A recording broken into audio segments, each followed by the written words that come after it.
Hello guys, welcome back to my YouTube channel. तो आज मैं आपको बताने वाला हूँ एक कॉन्सेप्ट के बारे में जिसका नाम है एवरेजिंग। तो एक रिटेल ट्रेडर या रिटेल इन्वेस्टर ये बहुत बड़ी मिस्टेक करता है जब भी वो मार्केट में आता है, मार्केट को सीखना चाहता है। तो उसके मन में कभी भी ये चीज़ आती है एवरेजिंग की, जो एक बहुत ही गलत चीज़ है। ये यहाँ पर मैंने लिखा भी हुआ है, averaging can even make you bankrupt.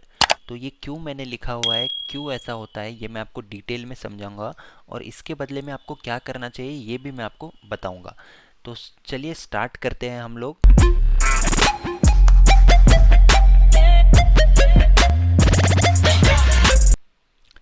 Okay guys, तो सबसे पहले मैं आपको ये बात बता दूं कि स्टॉक मार्केट में कुछ भी गारंटीड नहीं होता है। ओके, सब कुछ होता है एक प्रोबेबिलिटी, एक analysis, fundamental analysis, technical analysis. ये सारी चीज़ें आपको ध्यान में रखकर ही इस मार्केट में आना चाहिए। अगर आप सोचोगे कि ये स्टॉक गारंटीड बहुत ज़्यादा बढ़ जाएगा, 100 रुपये का स्टॉक 1000 रुपये चले जाएगा, तो आप बिल्कुल गलत जगह पर आ गए हो। ये फील्ड आपके लिए नहीं है, क्योंकि यहाँ पर काम चलता है पूरा प्रोबेबिलिटी से। प्रोबेबिलिटी क्या होती है ये मैं आपको बताता हूँ। फॉर एग्जांपल कोई कंपनी के शेयर्स आपने बाय किए हैं यहाँ पर 100 रुपये में, तो इसकी प्रोबेबिलिटी ऊपर जाने की तभी तक है जब तक कंपनी अच्छी चल रही है, जब तक कंपनी प्रॉफिटेबल है, जब तक कंपनी सोशली अपनी रिस्पॉन्सिबिलिटीज़ को हैंडल कर रही है। जैसे ही अगर कंपनी में कभी बैड न्यूज़ आ जाती है या कंपनी के प्रमोटर्स का कुछ हो जाता है, कंपनी में डिस्प्यूट्स हो जाते हैं या कंपनी में कोई भी बैड न्यूज़ आती है, तो कंपनी के शेयर ड्रास्टिकली नीचे गिर सकते हैं। तो अब एक रिटेल इन्वेस्टर क्या करता है, गलती मैं आपको बताता हूँ। तो जब उसने यहाँ पर खरीदे होते हैं कुछ क्वांटिटी, तो स्टॉक ऊपर जाता है जब तक तो वो खुश रहता है, जब तक कुछ नहीं करता वो। ओके, ये उसकी फर्स्ट मिस्टेक है, यहाँ पर कुछ नहीं करता। ओके, वो सब ठीक है, उसके बारे में हम बाद में बात करेंगे। तो अब होता क्या है, जब स्टॉक ऊपर जा रहा है जब तो वो एंजॉय कर रहा होता है, अपने पोर्टफोलियो में प्रॉफिट दिख रहा होता है। लेकिन जैसे ही उसके बाइंग प्राइस से स्टॉक नीचे जाने लगता है, तो अब उसका जो पेशेंस है वो आउट होने लगता है, उसके इमोशंस बीच में आने लगते हैं और वो स्टार्ट कर देता है एवरेजिंग। मतलब अगर उसने 100 रुपये में कोई चीज़ खरीदी है और उसकी प्राइस चल रही है 90, तो वो 90 पर खरीद लेगा, क्योंकि उसको लगेगा ये स्टॉक इतना अच्छा था, इतनी अच्छी कंपनी थी, इतना ऊपर भी गया था, शायद ये वापस टर्न अराउंड हो जाएगा। ये होप करने लगता है, ये अजम्पशन करने लगता है। ओके, तो यहाँ से जो उसने खरीदा था 100 रुपीज़ में, वो आप आ गया है 90 में। तो उसने 90 में भी फिर से क्वांटिटी खरीद ली, उसको लग रहा है एक अच्छा प्राइस मिल जाएगा, एवरेज हो जाएगा यहाँ से, अगर ऊपर चले जाएगा तो उसको मिलता है अब 95 की एवरेज प्राइस में। ओके, लेकिन उसके पैसे डबल यहाँ पे उसको इन्वेस्ट करने पड़े, एवरेज प्राइस में उसको मिला है 95। फिर क्या होता है, स्टॉक थोड़ा बहुत ऊपर जाता है लेकिन फिर से नीचे गिरने चालू हो जाता है, फिर अब स्टॉक आ जाता है 60 रुपीज़ पर। तो ये क्या सोचता है कि अब फिर से कंपनी तो बहुत अच्छी है, इतना अच्छा कंपनी है। वो हमेशा ऐसे पॉइंट्स ढूंढता है जिससे उसका जो अजम्पशन है वो जस्टिफाई हो जाए।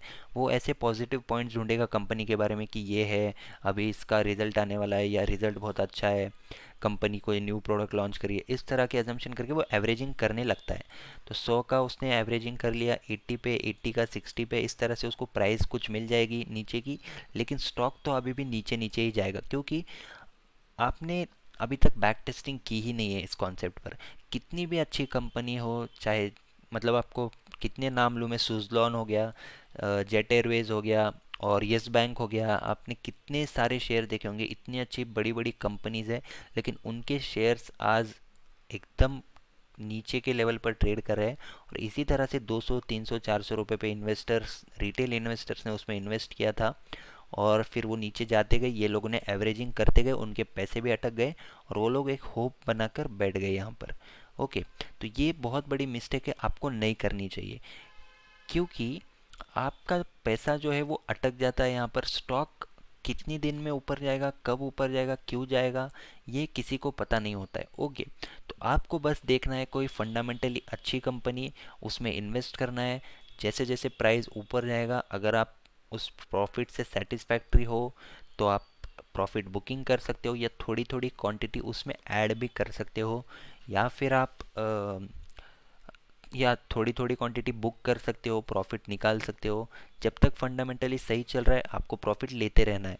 ओके, लॉन्ग टर्म के जो आप कोट्स सुनते हो आज की टाइटन में, अगर आपने 10 साल पहले इन्वेस्ट किया होगा तो आज इतने रुपए हो गए होंगे, उतने रुपए हो गए होंगे।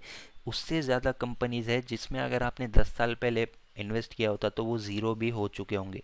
आज एक ऐसा टाइम आ चुका है कि अभी लॉन्ग टर्म में आप कर तो सकते हो, लेकिन आपको हमेशा उस इन्वेस्टमेंट के तरफ ध्यान रखना होगा कि कंपनी में सब कुछ सही तो चल रहा है, नहीं चल रहा है। ये सब चीज़ें आ जाती है। तो ओके, उस पर हम लोग नहीं जाएंगे, वो बहुत ही डिटेल्ड कॉन्सेप्ट हो गया। तो अभी हम लोग जाएंगे एवरेजिंग नहीं करनी चाहिए या करनी चाहिए। तो एवरेजिंग आप गलती से भी नहीं करनी चाहिए। अगर आपने यहाँ पर ख़रीदा है फिर यहाँ पर, तो ये कितना भी नीचे जा सकता है, ज़ीरो भी हो सकता है, ये आपको नहीं पता। अब एक एग्जांपल ले लेते हैं हम लोग आईटीसी का। तो आईटीसी अगर आप देखोगे तो इतनी अच्छी कंपनी है, आज भी इसके फंडामेंटल्स बहुत ही अच्छे होते हैं। और कितना भी अगर आप कंपनी के बारे में डिटेल्ड एनालिसिस करोगे फंडामेंटली तो बहुत ही स्ट्रांग ये कंपनी है। तो ये कंपनी का अगर मैं आपको बताऊं तो ये देखिए आप, क्लियरली ये कंपनी ने हाई लगाया था, 52 वीक हाई है इसका। ओके 52 नहीं, ये 2017 में इसने हाई लगाया था 360 370 के आसपास का। ओके 370 से कंपनी कितना अच्छा लोगों को लगा होगा कि इतनी ऊपर जा रही है, इतनी फंडामेंटली स्ट्रांग है। लेकिन 2017 से ये कंपनी सिर्फ और सिर्फ गिरते ही रही है। ये देखिए आज कंपनी, मतलब कंपनी ने लो लगाया था 140 के आसपास का कोरोना क्रैश में। इसके बाद भी क्या हो रहा है, ये ऊपर जा रहा था फिर नीचे आ रहा था, फिर ऊपर जाके आखिर में वापस से ये यहाँ पर सस्टेन नहीं कर पा रहा है तो ये नीचे आ जा रहा है। ओके, आज नहीं तो कल लोग अभी भी अज्यूम कर रहे हैं कि लॉन्ग टर्म में ये ऊपर जाएगा। बिल्कुल जा सकता है, लेकिन क्या क्या ये चीज़ गारंटीड है? नहीं गारंटीड है। तो आपका काम क्या होता है, आपने जिस लेवल में बाय किया है आपको एक स्टॉप लॉस डिसाइड करना होता है। अगर आपने 100 रुपये में बाय किया तो आपका 90 रुपीज़ स्टॉप लॉस होगा। अगर प्राइस यहाँ पर क्लोज हो जाती है 90 या 90 के नीचे तो आपको निकल जाना है। फिर नीचे के लेवल पर मिलेगा तो आप ज़रूर 60-70 में फ्रेश बाइंग कर सकते हो। लेकिन आप इसी पोजीशन को एवरेजिंग गलती से भी मत करना। आप एवरेज करते रह जाओगे और कंपनी एक दिन ज़ीरो हो जाएगी, स्टॉक प्राइस ज़ीरो हो जाएगा।